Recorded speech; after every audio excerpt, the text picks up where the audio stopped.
নমস্কার। আজকে রাজ্যের বাজেট ঘোষণা হল।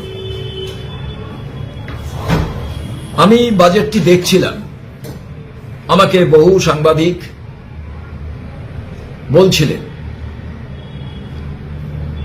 এই বাজেটটি কি বঞ্চনার বাজেট, এই বাজেটটি কি প্রতারণার বাজেট, এই বাজেটটি কি দিশাহীন বাজেট, এই বাজেটে একটিও কর্মসংস্থানের কথা নেই। 2,15,00,000 বেকারের সঙ্গে বিশ্বাসঘাতকতা করেছেন মমতা বন্দ্যোপাধ্যায় সরকার। এই বাজেট উত্তরবঙ্গ, জঙ্গলমহল এবং সুন্দরবন বিরোধী বাজেট। এই বাজেটে সমগ্র উত্তরবঙ্গে নদী ভাঙন, ইরিগেশন স্কিম, পাহাড়ের উন্নয়ন, চা বাগানের উন্নয়ন, চা শ্রমিকদের জন্য পরিকল্পনা এবং সামগ্রিক মালদা থেকে গৌড় থেকে আলিপুরদুয়ার এবং কোচবিহারের জন্য কোনো প্রস্তাবনা নেই। কৃষক বন্ধুর জন্য কোনো অর্থ বরাদ্দ বৃদ্ধি নেই। নতুন কোনো ঘোষণা নেই। কৃষকদের জন্য উচিত মূল্যে সার, পেট্রোল, ইলেকট্রিকে ভর্তুকি দেওয়ার কোনো প্রস্তাব নেই। প্রবীণ কৃষকদের জন্য কৃষক ভাতা এবং কৃষকদের অ্যাক্সিডেন্টাল বেনিফিটের কোনো প্রস্তাব নেই বাজেটে। পাহাড়ের গোর্খা জনজাতির, রাজবংশী, নমশূদ্র সমাজ, কর্মী সমাজের জন্য কোনো পরিকল্পনা এই বাজেটে রাখা হয়নি। মতুয়াদের জন্য একটাও শব্দ, একটা বাক্য এই বাজেটে নেওয়া হয়নি। স্বাস্থ্যক্ষেত্রে নতুন কোনো পরিকল্পনা বলা নেই এই বাজেটে।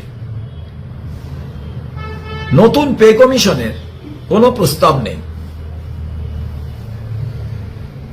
আরজিকর থেকে শিক্ষা নিয়ে বাজেটে নারী সুরক্ষার কোনো কথাই বলা হয়নি। কোনো টাকা অ্যালট করা হয়নি নারী সুরক্ষার জন্য আলাদাভাবে। ডিএ বৃদ্ধি হয়েছে 4%, 18% হয়েছে। সেন্ট্রাল গভর্নমেন্ট 53% দেয়। এতদিন ধরে সরকারি কর্মচারীরা তারা যে আন্দোলন করলেন তার ফল 4%। এবং আবারও বলছি, পশ্চিমবঙ্গের সব থেকে বঞ্চিত, লাঞ্ছিত এই বাজেটে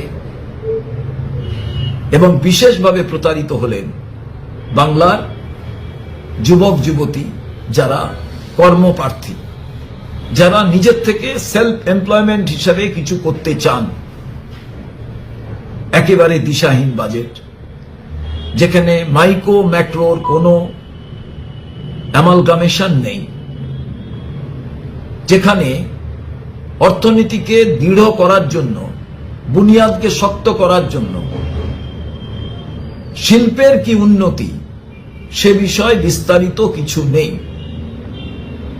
শিল্পের জন্য উৎপাদন কিভাবে বৃদ্ধি পাবে, অর্থাৎ উৎপাদিত শিল্প কিভাবে তৈরি করা যাবে, অ্যাগ্রোবেস শিল্প কিভাবে করা যাবে, একটা শব্দও নেই।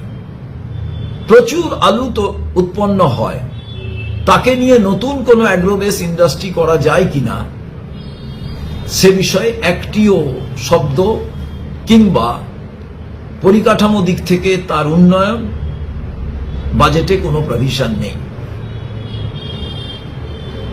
আবার বলছি, দিশাহীন বাজেট এবং প্রতারিত যুব সমাজ, বাংলার সাধারণ মানুষ।